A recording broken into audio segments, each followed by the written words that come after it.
Boa noite, pessoal. Boa noite a turma que tá entrando, tô só escrevendo aqui.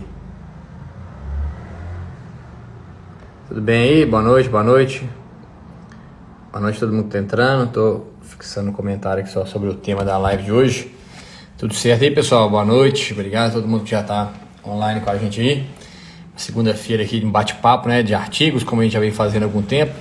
Semana passada não tivemos, no meio de um feriado aí. Mas hoje nós vamos pegar firme aqui no artigo. Depois eu vou falar para vocês aqui o que eu achei depois e algumas dificuldades. Mas um artigo interessante, né? Falando sobre diferenças principalmente reprodutivas entre bostauros e bosíndicos. Bom, primeiro queria dizer que quem tiver qualquer pergunta, qualquer dúvida aí sobre a live, sobre o artigo, né, pode mandar aí pra gente. Na segunda-feira a gente faz isso, discute um artigo científico, então a ideia é trazer o que esses pesquisadores descobriram ou pesquisaram, né, a respeito de algum tema específico. E hoje nós vamos falar aqui sobre as diferenças. O tema do artigo é diferenças metabólicas e endócrinas entre bostauros e bosíndicos que impactam e o impacto, né, na interação da nutrição com a reprodução. Bom, então é interessante demais a ideia desse artigo. Eu confesso que a única coisa que me deixou um pouco frustrado foi que a gente tem poucas informações de vaca em lactação aqui, ou quase nenhuma. Esse trabalho, na verdade, é uma revisão de literatura. Ele não é um trabalho específico, é um grupo de brasileiros, né, capitaneado aí pelo Roberto Sartori, que é um grande professor aí, um grande fera da reprodução, da aula lá na Exalc. E o Roberto fez uma revisão de literatura junto com alguns ex-alunos dele aí, professor Pietro, e um pessoal bacana aí. Fizeram uma revisão muito legal, mas que infelizmente a gente tem poucos dados de vaca em lactação. A grande maioria dos trabalhos são com novilhas ou vacas secas, né? Talvez para ficar um pouco mais justa a comparação também, né? Quando você comprar uma novilha Nelore, por exemplo, que é um bosíndicos, com uma vaca em lactação Nelore, que é um bosíndicos, ou uma bostaurus holandesa, por exemplo, né? Talvez essa diferença na produção de leite aí impactaria muito. Bom, e qual que é a principal importância, né, assim, da gente discutir um pouco sobre a diferença entre bostauros e bosíndicos? Vou puxar um pouco a brasa para minha sardinha aqui, né, que trabalha com gado de leite. Apesar das comparações na maioria dos casos aqui serem com gado de corte, né, os dois grandes exemplos talvez de bostauros e bosíndicos que a gente tem no Brasil é holandês como bostauros e Nelore como bosíndicos. Mas a gente tem raças leiteiras bosíndicos também, como por exemplo Gir, né? Ou o cruzamento entre essas duas, que é o girolando. A gente tem poucos, nesse trabalho não tem nenhuma informação de girolando. E por que eu acho interessante a gente começar a pensar um pouco nessas diferenças, né? Porque todo trabalho que a gente vê na literatura, independente se é com nutrição, reprodução, saúde, imunidade, quando a gente fala de gado de leite, 99% deles é baseado em gado holandês, né? Bostauros. E a gente até participamos agora há pouco tempo do lançamento do NRC 2021, que é o novo guia aí, vamos dizer assim, de nutrição de vacas de leite.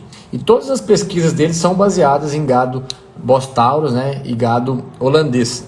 A gente precisa um pouco de entender melhor, porque provavelmente existem diferenças entre as diferentes raças, né? E esse trabalho mostra um pouco dessas diferenças que existem aí no caminho entre bostauros e bosíndicos. Então foram vários trabalhos, na verdade, isso aqui é uma revisão de literatura, né, como eu já disse, mostrando alguns pontos importantes nessas diferenças de bostauros e bosíndicos. A maioria dos trabalhos, de novo, comparou gado holandês com gado Nelore, com vacas secas, na grande maioria dos casos também, né, ou novilhas, e alguns trabalhos comparando também novilhas Gir com novilhas holandesas também. Tem algumas comparações dessas. Bom, a grosso modo, o primeiro ponto que a gente vê muito claro é que os bosíndicos têm mais folículos, certo? O número de folículos, eles chamam aqui de folículos antrais, né? O número de folículos antrais de bosíndicos é muito maior do que de bostauros. E um ponto interessante é que os bosíndicos têm menor folículo ovulatório e menor corpo lúteo também. O que faz sentido do folículo ovulatório ser menor e, consequentemente, o corpo lúteo ser menor também. Por quê?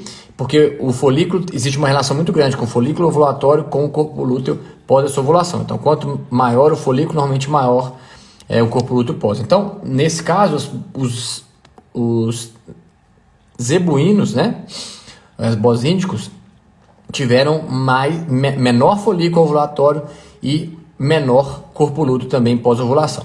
E o mais interessante disso é que apesar deles terem, e aí a maior parte da discussão dessa revisão aqui é em cima disso, que apesar desses animais terem menor folículo e menor CL, que o folículo produz estrógeno e o corpo luto é quem produz a progesterona, né?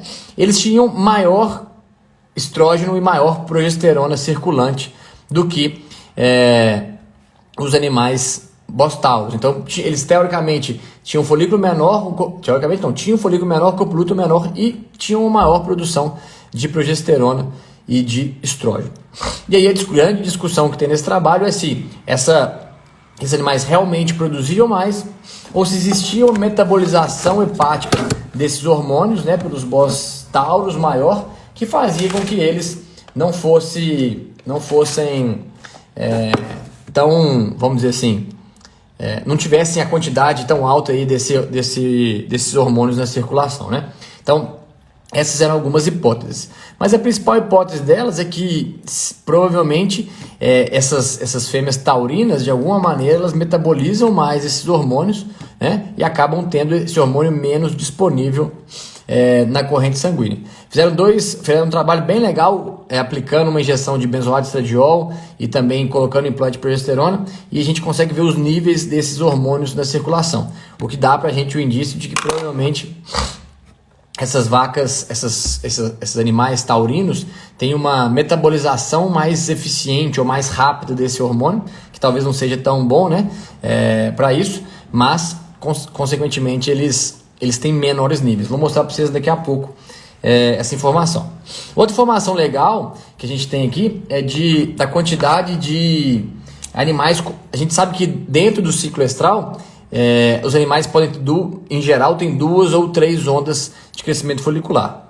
E normalmente as vacas que têm mais 3 ondas foliculares, que têm ondas menores, ondas menores, têm melhor fertilidade.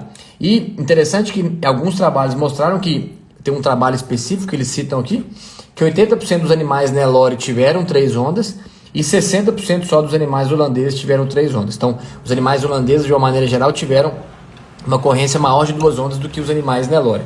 Talvez por isso a fertilidade em geral desses animais também seja um pouco melhor, certo?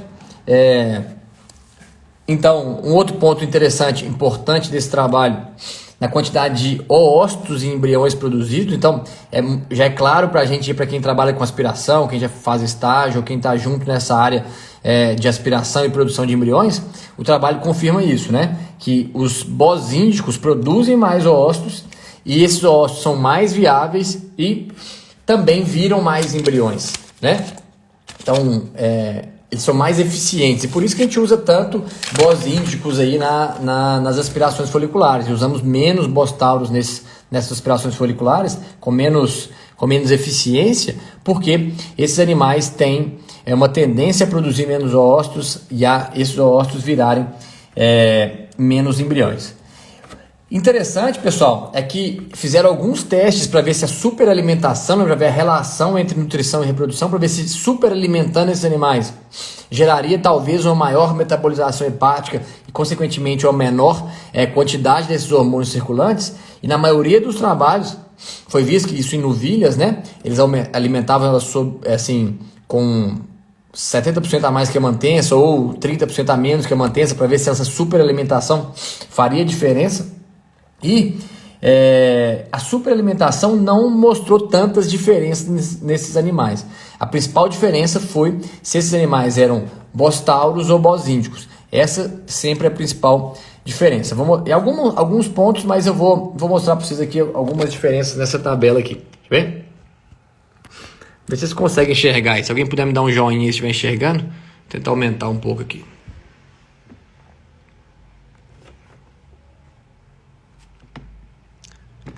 Bom, então esse experimento comparou vacas novilhas, na verdade vacas secas, né? Nelore e holandesas. E animais subalimentados com 70% da mantença ou superalimentados com 1,8, ou seja, 80% a mais do que a mantença necessária, né? Então, Nelore e holandês. O que a gente consegue ver as diferenças? Diferença entre raças. O que deu diferença? Número de folículos antrais. Mais folículos para as zebuínas, para o Nelore. Outra diferença. Diâmetro do maior folículo. Outra diferença. Diâmetro do folículo ovulatório. Mais uma. Quantidade de estrógeno circulante. Quantidade de insulina circulante. Tamanho do corpo lúteo, né? Maior para os animais taurinos. Mas produção de progesterona maior para os animais zebuínos. Então é interessante isso. Opa, passei aqui sem querer. Interessante isso, pessoal, que mostra pra gente que mesmo os animais taurinos tendo um volume maior do corpo lúteo, eles produziram menos progesterona. E quando a gente olha as diferenças por disponibilidade de comida, as diferenças estatísticas são em poucas, são bem menores, vamos dizer assim, mas existem também mais menores. A diferença entre raças foi muito mais importante, certo? Então isso aqui mostra pra gente claramente que a diferença entre os animais, mesmo entre as raças, algo lá no DNA deles, na formação desses animais, né? No metabolismo em geral desses animais que façam que a diferença de hormônios circulantes, de produção de embriões, de ósseos viáveis, etc., seja diferente, e não necessariamente a alimentação a que esses animais são submetidos. Deixa eu lembrar uma outra coisa aqui.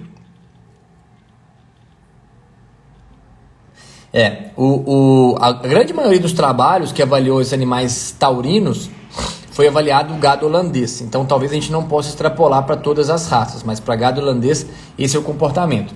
O que parece é que o gado holandês ele tem o maior metabolismo hepático desses hormônios, independente do consumo que ele esteja recebendo, né? Independente se ele está recebendo uma dieta para muito mais que a mantença ou se ele está recebendo uma dieta para menos que a mantença.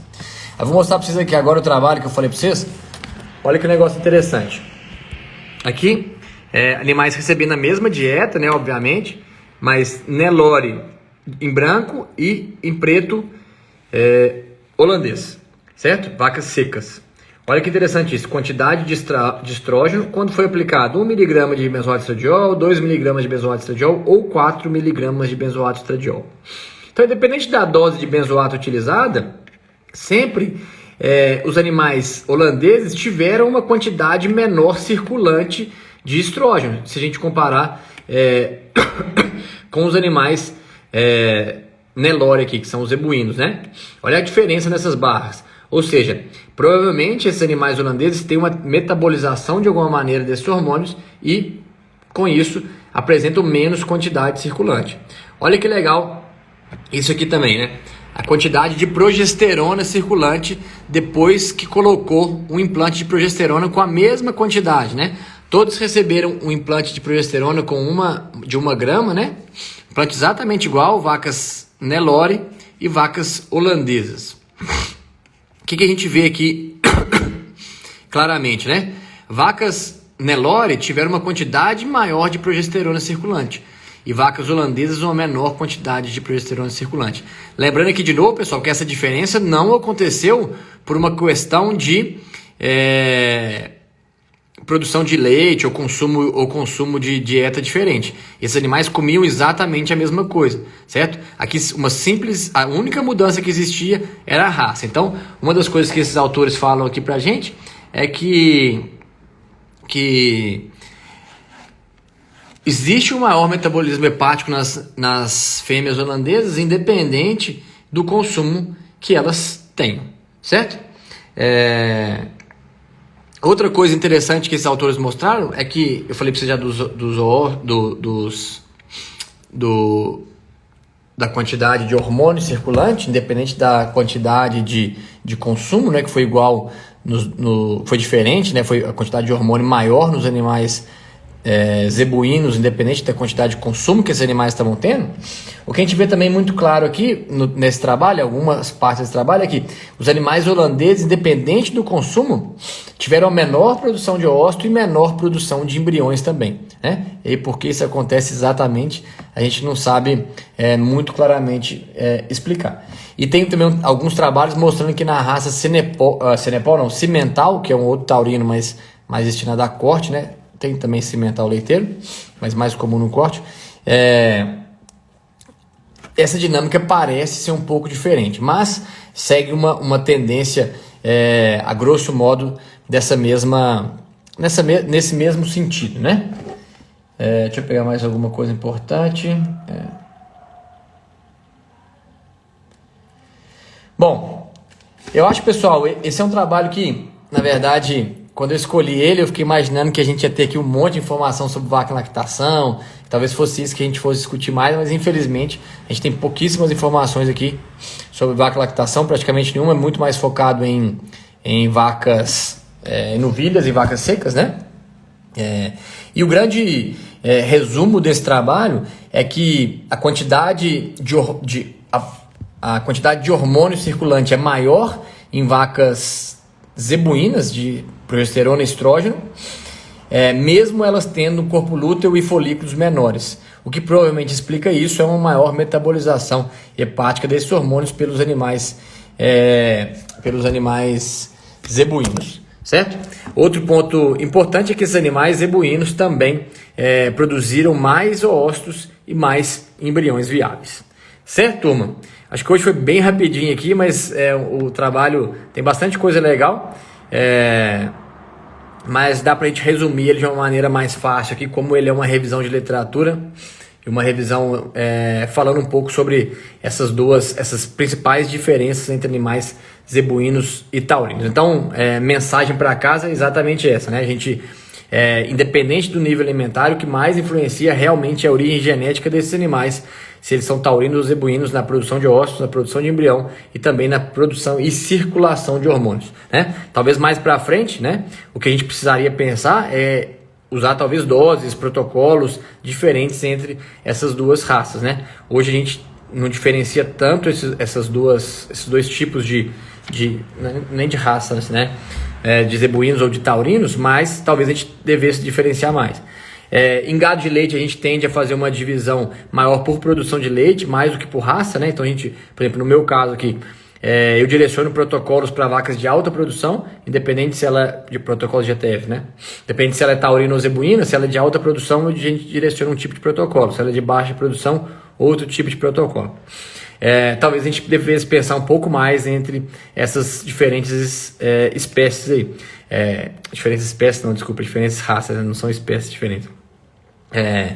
Mas o que a gente tem que pensar também é que, infelizmente, grande maioria da literatura hoje é em cima de gado holandês. E tudo que a gente sabe, tudo não, mas boa parte do que a gente sabe sobre reprodução, nutrição, etc., é baseado nesses animais. Então, o que esse trabalho serve para mim bastante é para a gente acender um alerta, né? A gente precisa de buscar mais informações. Então, para quem está na academia aí, para quem está na faculdade, no centro de pesquisa, acho que a gente precisa de buscar mais informações, principalmente sobre os nossos animais aqui, né? Que a gente tem muito animal zebuíno, é uma realidade grande no Brasil ainda, tem muito animal zebuíno, ou pelo menos cruzado com o zebu nos rebanhos leiteiros aí no Brasil todo. Bom, acho que é isso, pessoal. Hoje mais rapidinho a live aqui, um bate-papo mais resumido. Um artigo que é um pouco um tema que não é outro que a gente discute tanto aqui, é reprodução, mas achei legal trazer ele para trazer principalmente esse viés para vocês aqui. A importância da gente pensar no animal separado, quando a gente tem ele zebuíno ou taurino, para a gente conseguir tomar decisões corretas. Beleza, turma? No mais, obrigado a todo mundo aí que está aí com a gente até agora. Sugestão de artigos e temas para as próximas lives, só mandar para a gente aí por direct, que a gente vai ter o maior prazer em poder discutir um artigo aí que vocês enviarem para nós. Beleza? Pessoal, no mais agradeço a todo mundo que está aí com a gente. Um abraço a todos e fique com Deus. Até a próxima, até segunda que vem.